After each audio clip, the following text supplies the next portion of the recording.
We got 138. We got 138. We got 138 subscribers. That's right. You guys are officially part of the show right here. Grievance Gordy Show. That's right. I used to be in a band called Grievance Committee back in Detroit, back in the 1980s. Apparently, we were in competition with a bunch of white power skins, one of whom mom writes for the newspaper. In case you don't know, I played punk rock, man, and I was part of that milieu in Detroit in the 1980s. And I started getting into film and I started getting into acting. And I kind of had to move away in order to do that. I didn't have any connections like skinheads in Michigan. My God, white pride. My God, I'm not kidding. This is what these guys are. They're the biggest bunch of pussies you ever want to meet in your life. And you could see, I might not be a brother, but I'm definitely an other. And they couldn't handle it. I write all the songs. I'm a writer. And apparently, some mama's boy whose mommy writes for the newspaper in Michigan thought he was in some big competition with me. He was shit talking me for 30 years. And what's worse is they're DHS snitches and they get into your background and they run ops through gang members. This is all police sanctioned. And I got a lot more stories for you. Of course, I tell you stories from my real life. I try to juxtapose them a little bit with the novel that I'm writing. I'm writing a novel. I'm hoping to turn that novelization into a television series. I have production experience. I have writing experience. I have songwriter experience. Okay. And hopefully, because the show, I started off with 80 subscribers. So I want to thank everyone for watching my show. Thank you very much. I always thought I had friends, but it turns out that I was the butt of some joke back in Michigan because I left. I didn't have any support. You can't be in a band without support. You have to have the support of the community, your friends, your family. I did everything without that. I was mistaken. I made a mistake. I'm very sorry. I'm not naive. Like, because you're friends with somebody on Facebook doesn't make us friends. Well, they were using Facebook to actually trash me, to antagonize me, to cause me to lose sleep. And I was married, and when my wife, she stole all the money, she left. And it was full tilt boogie on me from that day on because I didn't self harm. And this is what they use. They use this right here. I tell you each show. I talk about a lot of things on this show. And today we might be deconstructing one of the songs that I wrote. It's called The Drinker, Jimmy's song. And I might be deconstructing that. But this is how short sighted people like my wife, people like people in my own family, people in the Detroit punk rock scene, 1980s for sure. I left and they were into punk rock. I came back and they're all into kid rock. I'm not sure what happened. I don't know. I also know that a fucking racist piece of shit was playing and performing at, because they make it all about race. I never did. I didn't really care. I'll talk about whatever I want on this show. But they were playing a Joe Strummer tribute show in 2017. It's like, did you remember that Joe Strummer was in a show called Rock Against Racism? But they live in Detroit. So it's Peckerwoods in the suburbs, it's African Americans in the city, and they can't handle a motherfucker like me. Well, you should have handled me way back then because I'm proving you all to be the fake, phony fools that they all are. And it's really truly sad. I was nothing but a creative person. This show is about my creative outlet. The name of the show is YouTube, the new punk rock, or a virtue signaling sideshow. That's what it seems to me to be. It's nothing but virtue signaling on here. There's videos that go whatever viral, and there are people pointing to other videos that are playing, going, mm-hmm, mm-hmm, mm-hmm, mm-hmm. This is what their videos are. Okay, so what we do is we take a step way back and we're like, what the fuck, man? This is the new punk rock coming on here. I watch shows like Dwayne Peters. That's really it. I try to get punk rock stuff to come up in my clicky, clicky, swipey, swipey, scrolly, scrolly, likey, likey, but I really can't.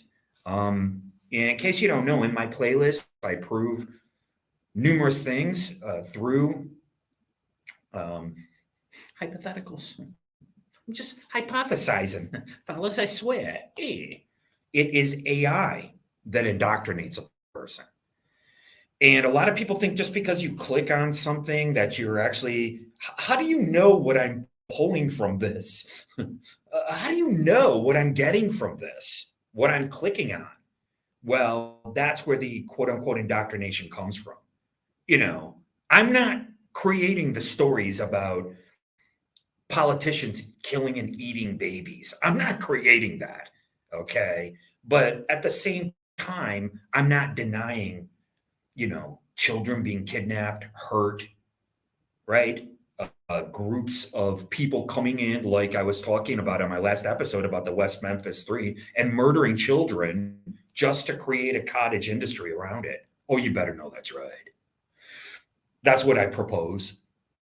I propose that about OJ. I propose that about Manson. I propose that about this thing that ushered in punk rock, which was the murder of John Lennon. John Lennon was running with the MC5 crowd. Okay. So you don't see Paul McCartney running with that same crowd. That's the milieu that I came up with, guys. The Detroit punk rock milieu. Everybody loved it. The Ramones loved it. Everybody loved it. Okay. I left a message. I'm sorry, a comment. I don't talk to anybody anymore. Nobody talks to me. They ran ops on me down in Florida. They think it's funny. Oh, well, I keep going. I don't really care. I'll talk about those ops. I was talking about my ex-wife. So I met my ex-wife in New York. She was making student films and I was an actor. Okay. I didn't get a chance to make a student film yet.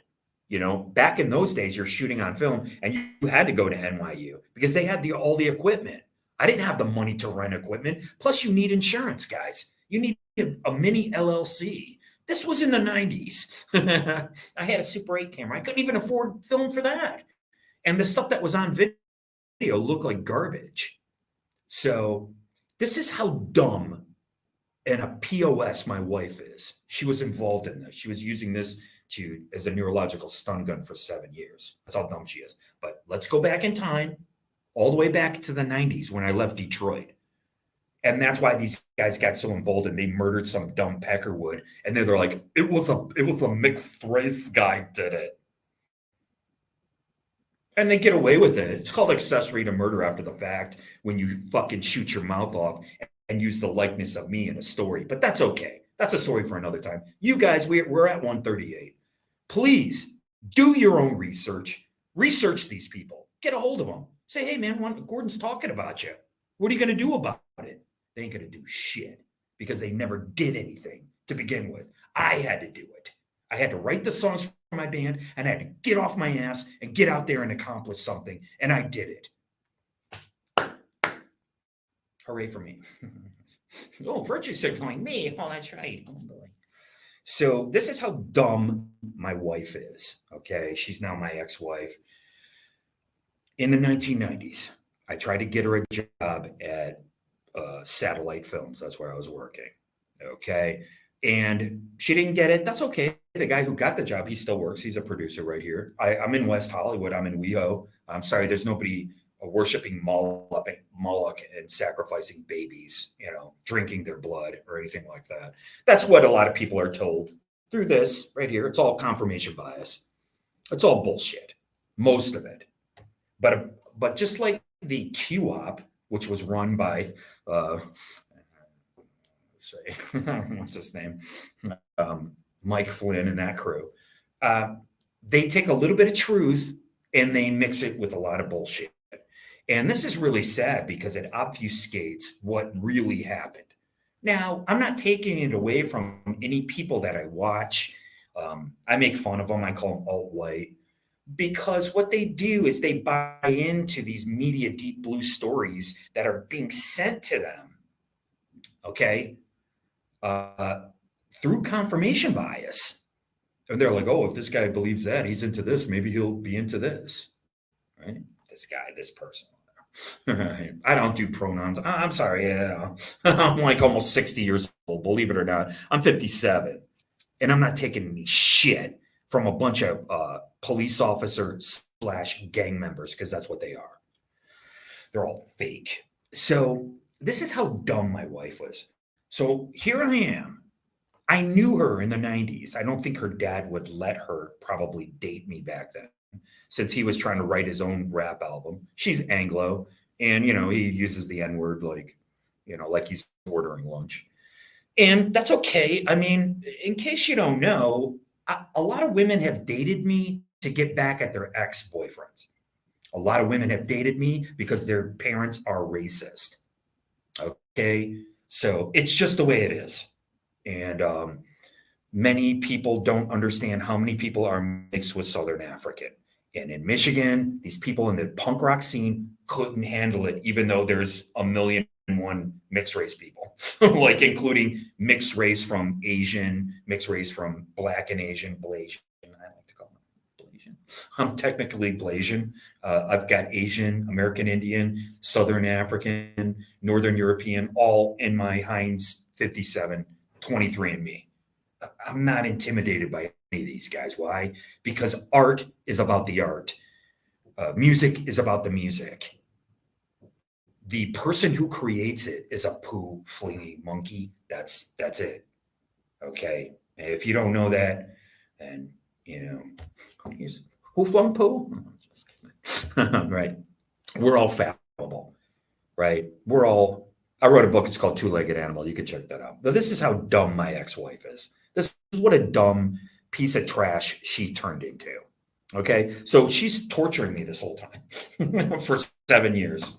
And she thought it was some pleasure being married to her. Let me explain to you how short-sighted and dumb my milieu used to be. Now I hang out with street urchins and drunks in the park. So, they're even dumber. But it just comes from me hanging out with these morons like my ex-wife. Let me explain it to you. I was making $175 per day. I didn't know what a 30-year mortgage was because I'm 30 years old.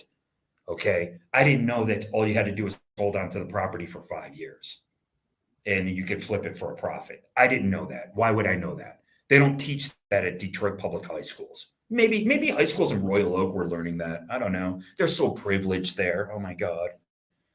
I can go off all day, man. Like I said, in 2021, I found out some guy was shit talking me for 30 years, guys. 30 years. What does that say about this person? It doesn't say anything about me. I wasn't going around calling people Zoolander. These people are fucking thick. And they still are, trust me. So anyway, I could have bought either a brownstone or half a brownstone. I could have bought half a brownstone at that point in time. I had $10,000 in the bank. Okay. And that was me being a total wreck and an alcoholic and a drug addict. I didn't know what I was doing with my money. I would just spend it. I would go to restaurants. And because I'm working class, I always tipped. It's not like when you go to Europe, they'll fucking throw your $5 tip back. Right? It's true, right? I was getting drunk and just like going to bars. Like I needed a woman, right? The way my stepdad needed my mother, needs my mother, right? And that's why it was a pleasure living with them. I was nothing but gracious, kind, and nice to my family, to these alleged friends.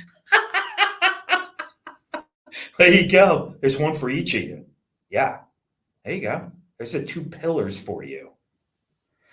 I had $10,000 just totally that I made. I'm talking about 1998. Okay, guys. 1998.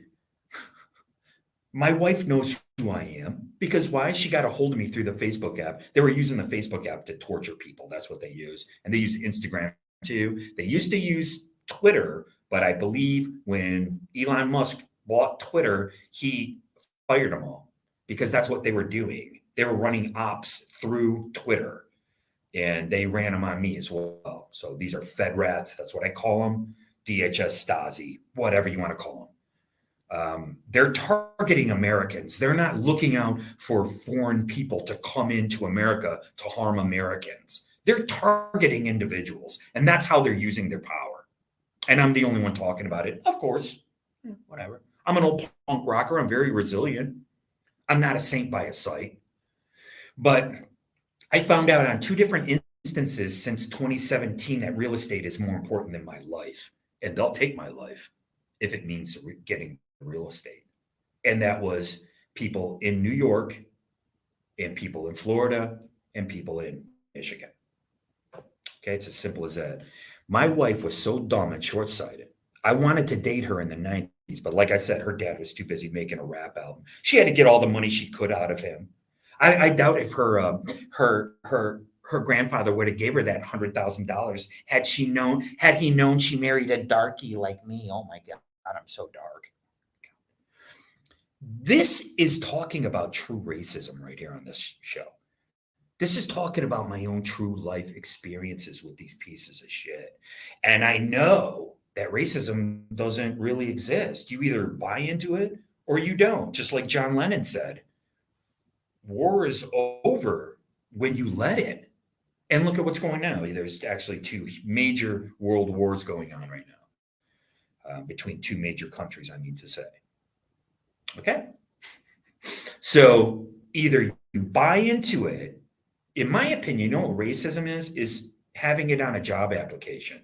That way, some dumb peckerwood can make a big deal out of somebody being multi-culti getting their job. Oh, it's because, because they're multi-culti. They got hired, ethnic hire. Who stirs all this shit? The media stirs it all. And what is the media? It's media deep blue now. Okay, we call it media deep blue on this channel. It is whatever you want to neurologically. I got a little, see, I always do the wrong side. Oh, I got a little dicky, your ID. I've been wearing these shirts for 2 years. It's whatever you want to buy into. It's whatever you want to. You want to buy the lie? Okay, you go ahead and buy into that lie. That is these media deep blue stories. They don't pass one law that has to do with me. Not one. I always do that. Not one of these laws have anything to do with me. Not one of these executive orders. Okay? What has to do with me is being able to feed myself after paying payroll taxes since 1978. That's what has to do with me. Okay? So, there you go. I live off the EBT menu. It's less than $10 per day. And that's only if you have a 30-day month. And then you get, my money doesn't come in until almost the middle of the month. So I go from middle to middle. You don't get it at the beginning of the month. Like a lot of people just capital ASS umption make about it. Therein lies the umption. Right? Okay, so all the way back in the 90s, my wife could have had her job at Miramax. I was a production assistant. I could have brought her in. She didn't like working at Miramax because she worked for Harvey Weinstein's lawyer. And she said he had really bad dandruff. Sorry. He's still around. He's still making his money. Right. Scusi, purple alert. Right. So I'm actually a lot of fun. I'm a lot of fun. Grievance Committee. I'm a lot of fun. That's because I was in a band called Grievance Committee in 1980s. And I wrote a bunch of songs and nobody gave a fuck. Nobody gave a shit. Well, all right. So I left. Right? And so for me, my first love is playing music. I want to go get a guitar so bad. I was almost like kind of crying a little bit I'm not afraid of showing my emotions. I think it's okay. I think what people don't understand is you need balance in your life. And when your life gets out of balance, people get out of balance. So I can't take somebody else's advice. I have to seek out what satiates me and what satisfies me, right? I was making fun of my sisters earlier. They're running around telling me I need help. I've been through the system. Number one, they haven't. Number two, they drink wine every night. That's called an alcoholic. That's how I go have a sip of beverage. Last time I sipped a beverage, meaning alcohol, when I say sip of beverage, I wasn't even drunk. I didn't even drink enough. It's no big deal. About once a month, get a little lit. You can kind of cut loose a little bit. I don't think there's anything wrong with that. But if you need to go to AA, go to AA. Right? That's why I don't buy into these papers like the Dark Triad. In case you don't know, someone could be Machiavellian, narcissistic, and a psychopath. It's like, are you kidding me, man? Are you kidding me? This is the problem with quote unquote psychology. And in these big schools, psychology is like they have 1,300 people in their class, right? It's all a prerequisite. And what they're doing is they are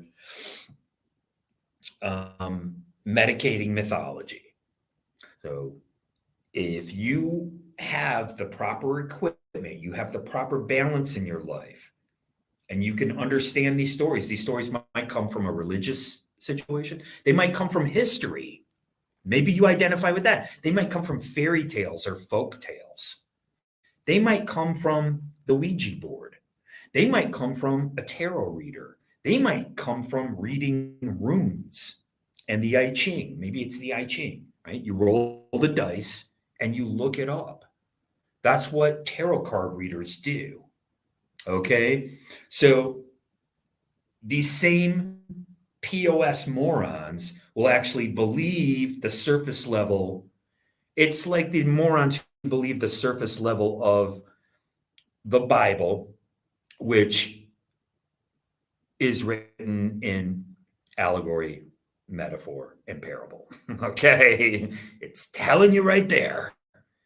And I've studied etymology for over 10 years. I don't need to get a degree because that's money. And if you don't know that your local barista, there might be one who, is in $100,000 debt for going to college. And then there's the person working next to him who's a college dropout. Okay. So I'm sorry. That's just the way of the world. We're all born equal, but under unequal circumstances. And good things happen to bad people, bad things happen to good people. And I don't believe you have to find the Christ to be redeemed. And a lot of these morons actually do. Okay. And they project their religion onto other people because unfortunately the Christ did tell them to proselytize. I don't think in 2020, whatever it is, 2024, nearly, that there's hardly anybody who doesn't know who the Christ is. I think most people know that most religions, Judaism, Muslim, Christianity, Hindu, etc. Okay. I think most people know this stuff. And don't ever forget, je suis. Je suis. Excuse me. Oh, I speak French. That's right. Bonaparte, bon ami. We'll be talking about that. It's one of my properties. Je suis means I am. Okay? And it's spelled just like Jesus. Nobody knew where the word or where the name Jesus came from because his name was supposed to be Yahweh. Yahweh. Yahweh. Joshua or something like that. Okay. So these translations, they get bastardized. That's what happens. Sorry, I'll try to go like that so you don't see my little stay on the other side. Right? Please listen at 1.5 while you drive. I do a theater of the mind. Right now, you're wondering, like, well, what's his ex-wife's problem? I don't know. I have no idea. These people groupthink, they group identify, and they target individuals. That's not my problem, right? I only had a couple of run-ins with the law. I made a couple of really grave errors in my life, and I don't need the Christ to come in and to save me. And I certainly don't need a gang member to fucking save me, because I run with the set, and it's this set right here, right here. I'm sitting on them right now, my balls. Right? I wrote a memoir. It's called Two-Legged Animal. Okay. I took a vow by Jove, Jove, by Jupiter, by my father. Right? And I said, no more. I was drinking every night since high school, and I accomplished everything that I accomplished as an alcoholic. Okay. I say drug addict, but it's really, guys, you have to understand something. We couldn't get weed, and we sure as hell couldn't get coke or speed. You weren't doing that stuff. You would do it when it came to town. That's when you would do it. We would get good weed when it came into town. A lot of times the Rolling Stones would be passing through. Right? Or a big band would come in from out of town. Some good weed would actually come in, right? Because it's the people coming in to see the shows, and they're bringing weed and stuff with them, right? So now weed's decriminalized. It is not a drug unlike anything else. I mean, you can't compare it with alcohol, and you can't compare it with Valium. My parent was popping Valium like it was going out of control, and giving me the belt, a young man with hair on my nads, into high school about smoking marijuana. I mean, it was like insane, right? So, like I said, I made a mistake once in my life, and if you need to judge me by it, then we were never friends to begin with. Like I said, they ran an op on me down in Florida. Oh well, that happened. I'm just lucky my name isn't Joey Pack of Hot Dogs now. Okay, so you ran an op on me. So what? Oh, I figured it out. It's right here. All right, they use electrochemical identifiers. That's what they use. This is electrochemical. And this is how they were able to crank the hormones. And this is how my wife got emboldened. In case you guys don't know, I was crying so bad that my face hurt for 2 years, and it was coming from this. And a guy that I know was laughing about it. He thought it was hilarious. We'll meet again. Don't know where, don't know when, but I know we'll meet again some sunny day. See, it's really interesting because, like, there's people who are in my life that I used to care about, right? So if you're not going to be part of my life, then I'm not going to emotionally invest in you anymore. And that's how you have to treat this. I want relationships out here, not in here. I want face-to-face relationships with people who treat me decent, and I treat them decent. Not a bunch of snitch, bitch, cop / gang members who look up something on your background and then quote unquote run game on you. You're trash. And it turns out people that I used to work with are involved in this, and people that I was in bands with are 100% involved in this. People that I've known for 30, 40, and 50 years. My sisters are so dumb. They were going to run this op in St. Clair Shores. They were going to kill my mother and father, and they were going to blame me for it, just so they can get their property. Because it was already showed to numerous people while I kept this shut. I'm just telling you guys that. You're 138 now. You're with me 100%. I kept my mouth shut because that's what I fucking know how to do. And I learned it a long time ago, because that's when I believed in white hats and black hats. I didn't know the police officers were the drug dealers back then. like I do today. Okay? I don't do drugs and I don't run in those drug circles, but it's decriminalized. There's drugs everywhere now. What are you going to do about it? There's nothing you can do. I'm not here to shut anything down. But the whole notion of somebody being a snitch is out of the water now. There it is. There's your snitch right here. Here's your snitch. Here's your snitch, bitch. Here's your snitch, bitch. You gonna put this in a ditch? Let me tell you something. I watch these shows. I watch these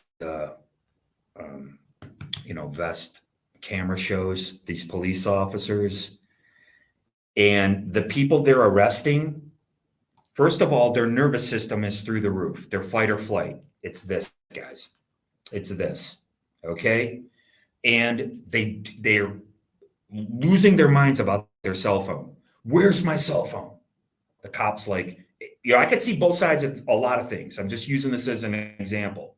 A lot of times I'll tell you about cops that lose their shit because they're adrenaline addicts, which is a drug. They're addicted to drugs. It's called adrenaline. But also you could see the perpetrator losing their mind over this. Over their phone. Where's my phone? They'll panic. Who, without a cell phone, hasn't had a panic attack about your cell phone? Who with this? We've all had panic attacks. Where is it? Where is it? We've all had it. Well, come to find out, people that I know from the Trumbull House, in my band, and my wife were using this to torture. And what they do, certain POSs, they'll point it at you and they will zap you. And you will lose your fucking mind and they will record you doing it and they'll put it up online. And little sissy minions, I call them sissies, they're cowards. It doesn't mean homosexual, how I use it. These sissy cowards will have their little dumb gang member. Oh my God, I'm going to join in. That's their mentality. They're children. Right? They're children. And they'll do anything. I've been in situations like that. I made it out of my old neighborhood. I made it out of Detroit. I made it out of the drug scene in New York City where my ex-girlfriend was going to prison. There is no doubt. She was moving way too much shit and she couldn't keep her fucking mouth shut about it. Okay? I know a lot of things. Trust me. Right? And I made it through that. Why? Because I put in the time and effort. I spent 10 years in Detroit developing my skills as a songwriter. I could pick up a guitar and play it. That's my first love. It makes me wonder why certain people who came up in the computer world are now into the medical world. It's almost like they forgot their first love. You never hear people who came up in the medical world, in the computer world, talking about the computer anymore. I will talk about music until the day I die. Why? Because I love it and I can create it. I didn't know Detroit was such a big popularity contest. Well, look at the people who became popular. Eminem, white boy. He's who I identify more with because I came up at 6 Mile, he came up at 8 Mile. Okay? Dr. Dre discovered him. Sympathy for the record industry discovered Jack White. It sure as fuck wasn't anybody from Detroit. So that's why I didn't have any problem leaving in 1992, meeting people like my future ex-wife. There's a joke in there somewhere.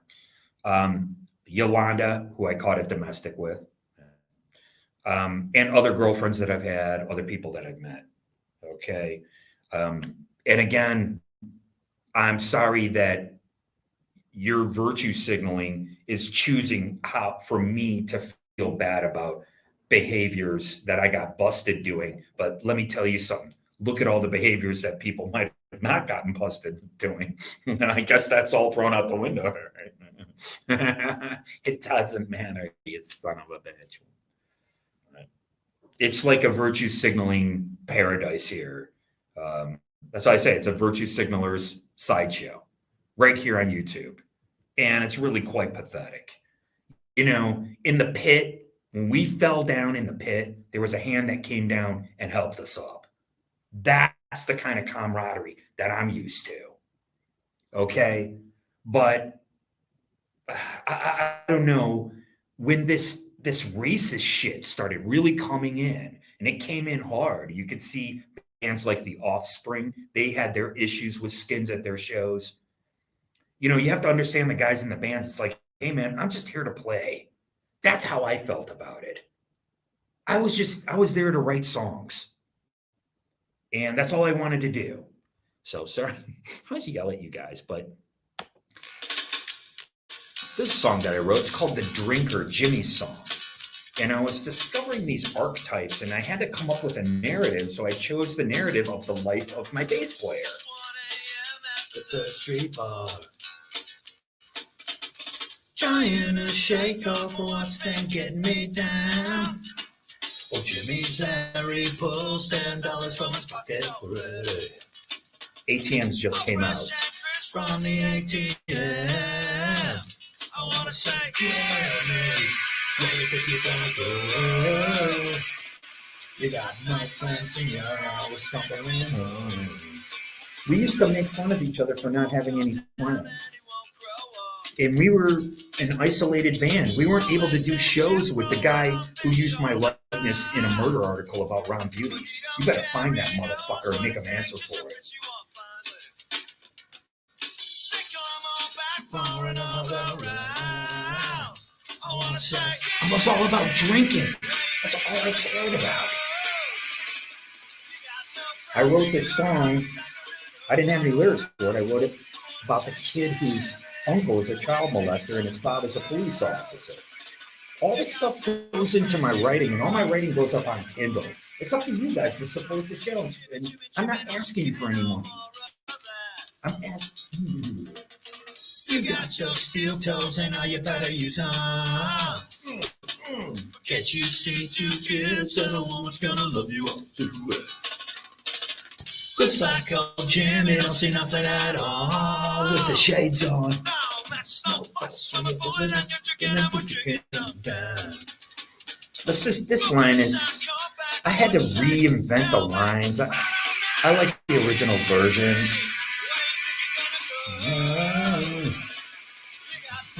The song wasn't able to develop. So what we can do in this property, Linoleum Blown Apart, we can develop these songs. It's as simple as that. Either way, I'm writing the novel, so I don't really care. There's no lead solo in this, man. It would be on this level. It wouldn't be high octave. I'm actually playing a bass line. I never had a bass player who's worth a shit.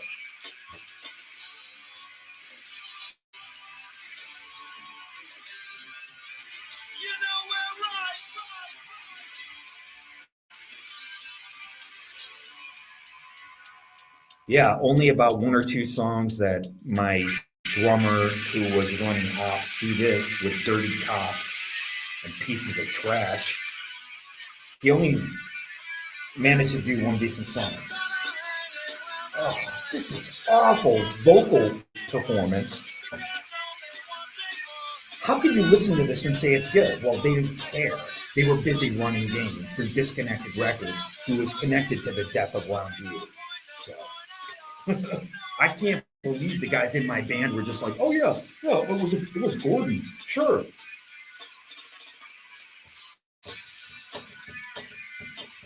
This was an epic song.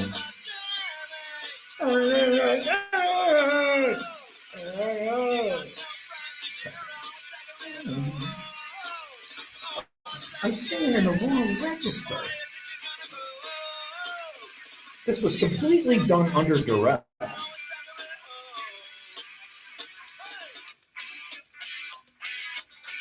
You're supposed to be like talking and camaraderie during this part. There's supposed to be the sound of a bar coming in, broken glass. these people have no vision. And when I try to offer notions about what my vision is, I would get talked over, like, I'm trying to find the song here. Right. I'm trying, and, like what I said, it was like it almost didn't matter a lot of times. And I'm not kidding. I have to tell you how I feel. I'm looking for a song, sorry. Okay. Here it is.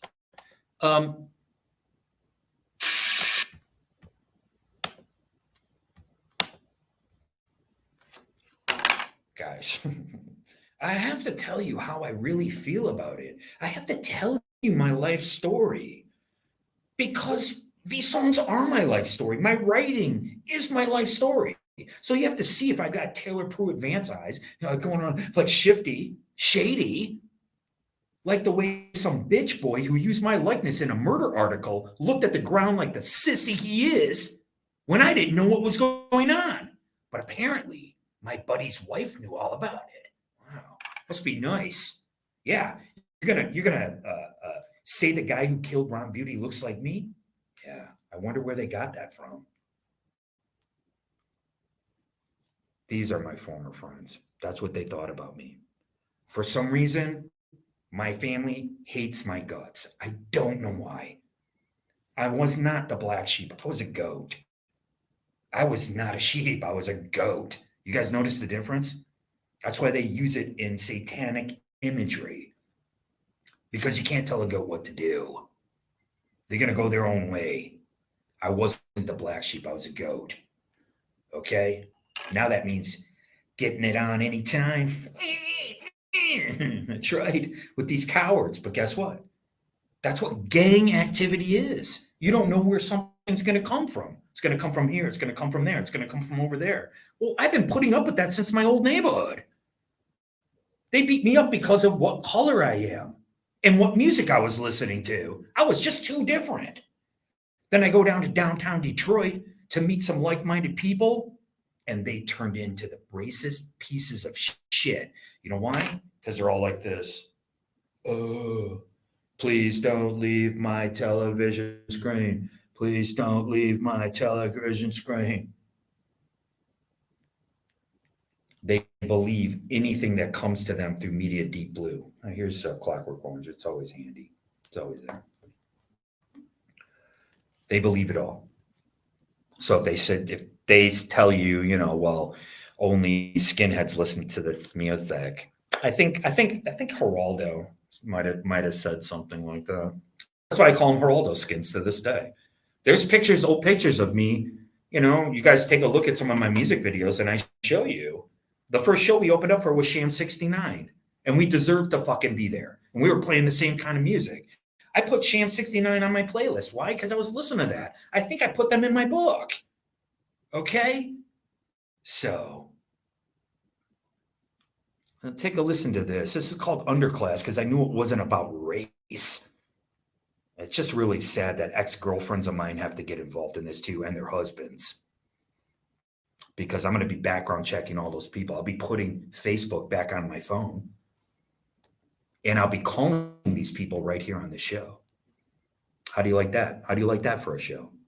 That should be my 138th subscriber episode. Yes. Thank you very much. We are 138. These morons don't even know I can't even say it, THX 1138. They don't even know what it means. 38 means death. It's like the death card in cleromancy, in the tarot. Your mind begins filling in the blanks when you listen to these tarot readers. Just like when you listen to religious stories, just when you listen to fairy tales, just like when you listen to Media Deep Blue stories. That's the power of these bullshit artists. That's the power, man. Here's okay. So there's that. I'll go easy on you. Fuck a virtue signaler. That's all these guys, they think they're pedo catchers or something like that. I mean, Obviously, nobody wants to hurt children. I was hurt as a child. Okay? Nobody's out to hurt children. Nobody's out to groom children. Right? So I'm tired of these virtue signaling assholes. And these people all tend to start saying the same thing. They keep repeating the same thing over and over again. Well, here it is. It's coming at you through the AI. Now, the only thing that I haven't figured out, I believe that within your smartphone lies the weapon. Within your smartphone lies the weapon. Like I said, pieces of shit. There's nothing else I could call him, man. You're married to a guy and you're using a neurological weapon on him whenever you feel like it. My wife never did street drugs. I did street drugs. These people who've never been arrested and never did street drugs, they get so thwacked out on big pharma, they don't even know what the fuck is going on. They might as well have that white crust around their fucking lips like a goddamn fucking stem hitter. Because that's what they are. My wife certainly was one. I don't know what she is now, nor do I care. You see, I'm not allowed to care about people who don't care about me. And apparently, those people worked at Harmony House Records. Those people were in the 1980s Detroit punk rock scene in Detroit. I always say that. The Detroit punk rock scene in Detroit. A bunch of suburban sissies. And, whoever else likes to glom on. Like I said, I dated a girl. She was an ecstasy dealer. She was getting the shit from a Gambino soldier. Hey, man, I know how those guys operate. You can't go through? Oh, well, I get another one just like you. He used African Americans. He used a lot of people. And that's how short-sighted she was, because before I knew it, I was on a music video shoot with 311. I had a production manager begging me for weed, just weed, begging me. And I was going to drive all the way back to Detroit to get it. Okay? So I deal with short-sighted motherfuckers nonstop. I need to deal with some real movers and shakers. That's why I'm here in West Hollywood. Okay? I'm not here to play a political game. I'm not from the Levant. I'm more like from Lamont, Sanford and Son. I'm from the Lamont. I went to New York because I actually was talented. And I'll offer every fucking show. You go ahead and put somebody down who did 8 plays, 2 voiceover, had their picture in the paper, 3 major commercials, one of them in Japan, one of them running every 30 fucking, it was ran 30 times a day, and whatever else. Go ahead, put it in the comments, motherfucker. Go ahead. I don't care if you're from Royal Oak, Michigan, or where the fuck you're from. I don't care if you're from the Bronx. Don't ever forget that kid. Now, I didn't have any experience. And when you look at my resume, I'm going to redo it. I think you can find it some places, whatever. Some people have it.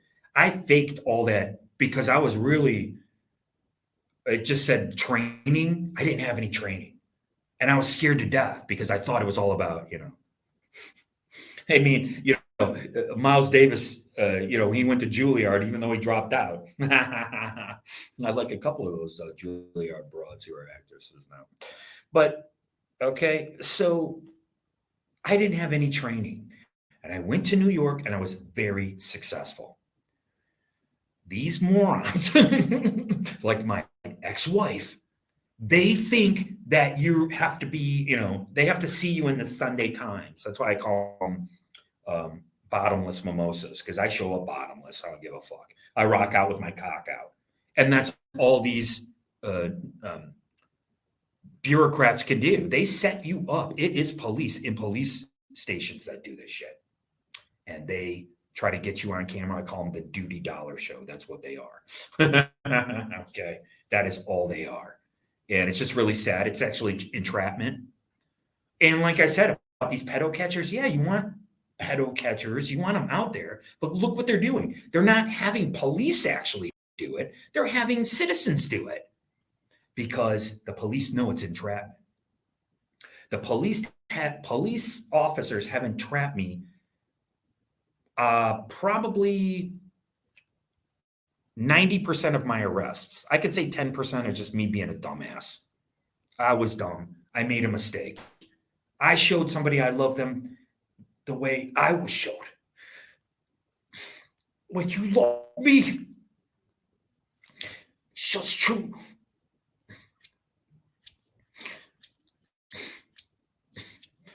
Okay. Sorry. It's one thing when it happens normally, but when it happens artificially, you got another thing coming. Pieces of shit like my drummer and my wife. Fucking pieces of shit. Oh, yeah. No talent hacks. That's what these people are. Sorry, I'll have a better episode next time. Sorry.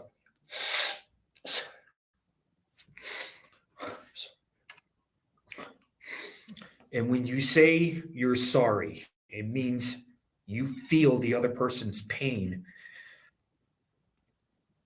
the hurt that that person feels when they're empathizing with you.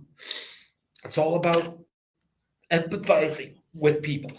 And there are so many fake sociopaths. They are fake and they're phony. Trust me, I know. They're in my family and they were among my loved ones. Now I walk alone. I walk these streets alone. So this is a song. This is the song that it's called Underclass. Take a listen and we'll end the episode. The tape is wrinkled. That was supposed to be up in sound. I asked them numerous times. They won't do it. I couldn't ever get the sound that I wanted. This is a drummer. I don't even know who this person is. We didn't have a drummer for years. Mikey left. My songs got better. There's something we can do about it. This is before the kid who turned on me. White power skin. You're going to need all the white power you can get, bitch boy. You hear this riff?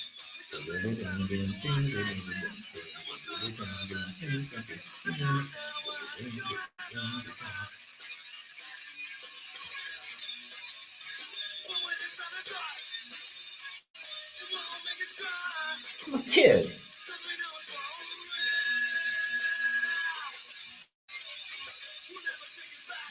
You better take that back. Stab you in the back.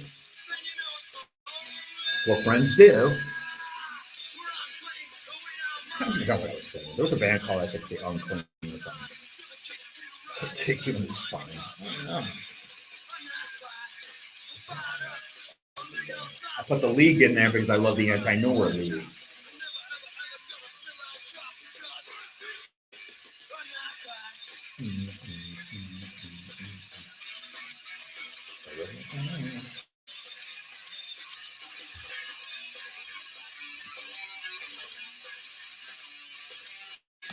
You hear that right there? That's Day Tripper. Okay? In case you need to kind of wrap your fucking mind around it, it's Day Tripper. Right? It's a day tripper, one-way ticket, yeah. It took me some to find out, and I found out. What the fuck do you think that is? It's Day Tripper, man. It's just a rock and roll song. And I'm like Slash. Like, I'm there to play music.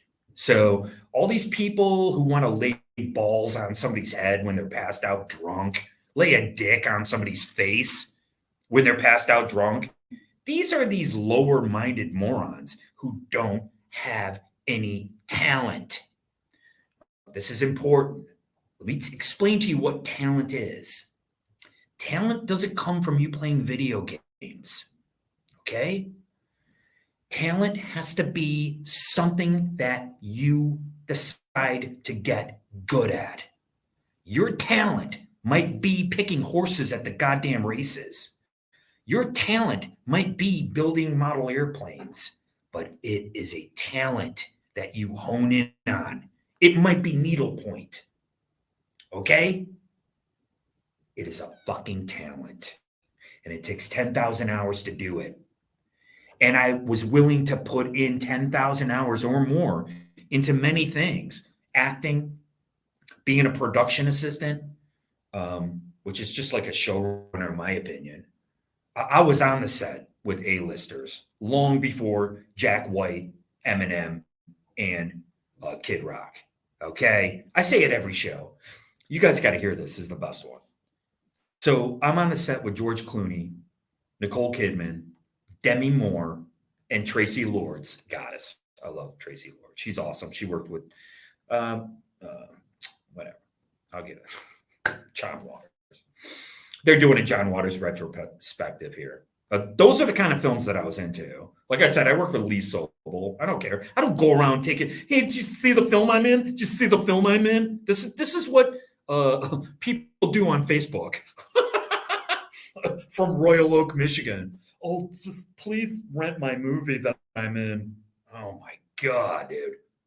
I mean, just unconscionable, just like no humility whatsoever. So these are the kind of people whose Peckerwoods murder somebody, and then they can blame a guy like me. People like my wife.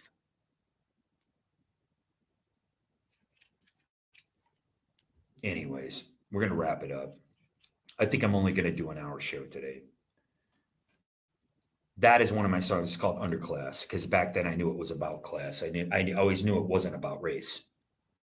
Okay? It's rock against racism, guys.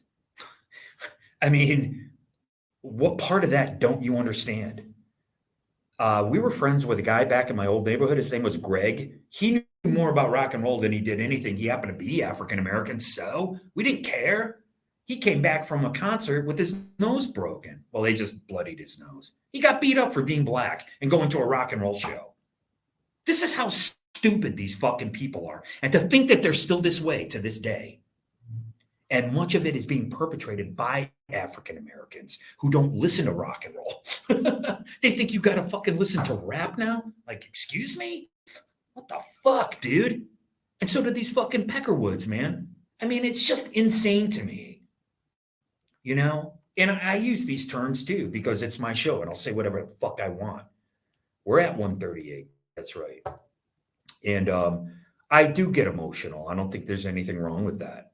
I love my family and I love these people from Harmony House. I loved them. I was like, yeah, man, how's it going? I was all friends with them. Fuck you for life. Fuck you. I'll see you in the fucking streets. That's where I'm willing to die for my project. It's called Linoleum Blown Apart. And it will be a television series. Make no mistake about it. I literally walked up to a random person on the street who looked kind of punk rock. Sorry, I don't wear the uniform. Sorry, man. Sorry, I don't have all the fucking tats. Like I'm some fake tough guy. And then like the sycophants they are, they just fall into, I guess we're supposed to be racist now. I guess so. Right? I cornered some kid, you know. I'm like, would you watch that? They're like, hell yeah, it sounds awesome. I know my ideas are superior. Why? Because they always were. My riffs were so superior that the gerbil from Farmington Hills, Michigan, had to steal it. He's going around telling people that he stole my guitar. I never played a goddamn Gibson guitar. And when I did, I smashed it on stage. And anyone who's honest will tell you this. The problem is, for some reason, when it comes to Gordon Douglas Ison, they have to lie. Oh, he looked like a murderer. They have to make up stories. Oh, he's not American Indian. He's black. And all this other bullshit. What does that have to do with anything? It never did. And I am American Indian. I don't need the government to fucking tell me what I am. And I sure as fuck, I have my 23andMe to fucking prove it. That's a goddamn Heinz 57, Jack. What do you think the earliest people here were? It's pretty simple. I think most people on the East Coast who are mostly mixed race have to have been there longer than other people. Makes sense entirely. Don't forget, Malcolm Gladwell he's in my mother's haplogroup, so we are related by blood. Okay? He's a revisionist. I'm a revisionist. I always remember him. He was on, I didn't finish the episode. He was on Theo Vaughn. Theo Vaughn's asking about Black Lives Matter. And he's like, I don't know. I don't know. I didn't really look into that. All right. Anything that's a slogan that could be put on a shirt is probably created by an apparatchik somewhere. We don't go for sloganeering here on this show. This show is about my creative process. Thank you very much for watching. I really appreciate it. We are 138. Okay. 11 is a master number. It takes you to the next level, right? And with the rule of Kalel, you can add a 1 or a 0. Okay. This is the rule of Kalel. This is part of gematria. This is part of isosophy. This is stuff that, I'm sorry, Aleister Crowley was studying. Oh my God. Is everybody a Satanist now? Ooh. I'm in West Hollywood. I'm here to sell myself as well. When I moved to New York, I started working right away. You goddamn right I did. Like I said, they were so jealous. He has to say, oh my God, he was involved in Ron Beauty's murder. Yeah, prove it, bitch. I'm coming for you. So don't think you're going to write a fucking article using my likeness and you're going to get away with it. I'm coming for you. And these people know it. They all have Google alerts on their names. They all do, without exception. Especially those connected to disconnected records. I was told about disconnected records in the 04 era. I said, man, put it out. But being in the grievance committee, the greatest punk rock, oi punk band in Detroit in the 1980s, make no mistake about it. I'll put my songs up against anybody's. I knew you had to get a test pressing first. So I would have to be sent it back and be like, yeah, okay, that looks good. That sounds good. Nobody ever did that. And my drummer was 100% involved. He's been playing this game for 30 years. I don't know what your problem is, buddy, but I talked to your mommy. Don't you remember? I recorded her saying that she doesn't know who I am. It'll be interesting to see all of her emails sequestered through Facebook, who are going to do what? They're going to have DP on you. Double penetration? Yeah, maybe. Plausible deniability. Right? PD, DP, sorry. Right? Plausible deniability. Oh, we didn't know that they were using the app to cause confusion for people. This is a quick $1 trillion case. You know what my mom said to me? I told you guys I'm working on the set with A-listers. My sister tried to get me a job as Pauly Shore's assistant. Like, I'm already making 175 per day. I'm like working with 311, Mary J. Blige. Okay. I'm trying to think who else. What's that guy I like? Damn it. I can't think of it. Right. I'm working with these people, major players, major stars. And my sister is going to get me a job with Pauly Shore. Like, you know what you do as somebody's personal assistant? You pick up their food and you pick up their laundry. What the fuck, dude? I'm going to Camera Service Center doing checkouts. I'm second ACing on some bullshit job that they just threw me. It was a hair care commercial, but they shot it. It was for people in Sweden, but the location was New York. And that's why I was able to become a production assistant, because there were so many fucking jobs out there. Okay. So, and I did this on my own, but it was the 90s. So, oh my God, I don't know what the big scuttlebutt was, but I know a bunch of rats who like to background check people, and then they cherry pick something. Oh, that's what you are now. Okay. If that's what I am, then we don't have any business together. Okay. So trust me. These people called me Zoolander for so many years. They just assumed that I was dumb about a lot of stuff. I don't give a fuck about your quote unquote stuff. If you want to think you're some big guy running game, selling coke, or fucking your mommy writes for the fucking paper, that's your business. But there was only a few bands in my milieu. Okay. One of them is called Kuru. It's about like going insane after eating too many human brains. The other one's called Inside Out. It was all female band. Okay. This was in the 80s, not even the 90s. In the 90s, you saw a huge rise in female bands. We saw it in the 80s, guys. We saw it in the 80s. I have the songs for this project. I'll be writing this until it's done. And I don't understand why people can't wrap their minds around that. I became a writer when I left New York City. I went and lived out in the streets in Las Vegas because, again, once again, just the reason I'm here is because so I don't freeze to death. Okay, people in my family would rather see me dead. I could bet you on it, and I would win. Right? Former people that I knew, I thought were my friends at Harmony House, want me dead. There is there is no bro coding here, dude, bro. That's all they're gonna say. That's their big answer. They're trying to bro code me. Here, this is how I bro code right here. This is how I bro code. That's how I bro code. We are not friends. I might know you, but we're not friends. That friendship has sailed a long time ago. And to find out that these same people are involved in this malfeasance, right here, they wanted me dead. They, meaning those involved, and my drummer and my wife were two of them. There you go. It's just truly, truly sad. You can hear my riffs. You can read my stories. They're always in the description or they're pinned as a comment.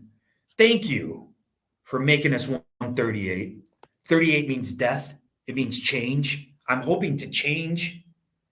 How many times do I got to change my life? I changed my life when I was 38 years old. That's why people do it. That's why Carl Jung also did it. At the age of 38, you start thinking about where are we? What is this? What's my religion? What am I going to have faith in? Right?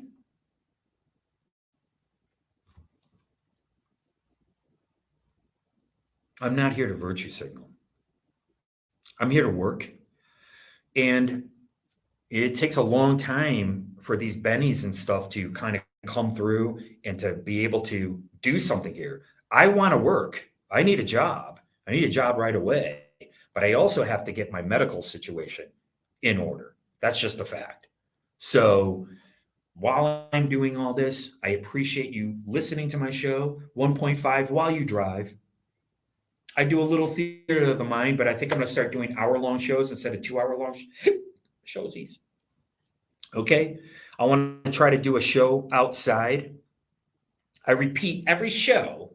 What my story is about a punk rock kid who finds out that he has the same birthday as Napoleon Bonaparte when he watches a film called Bonaparte Bonamy by Walter. And Walter had this film come out on the day that he was born, unbeknownst to each other. Do you see?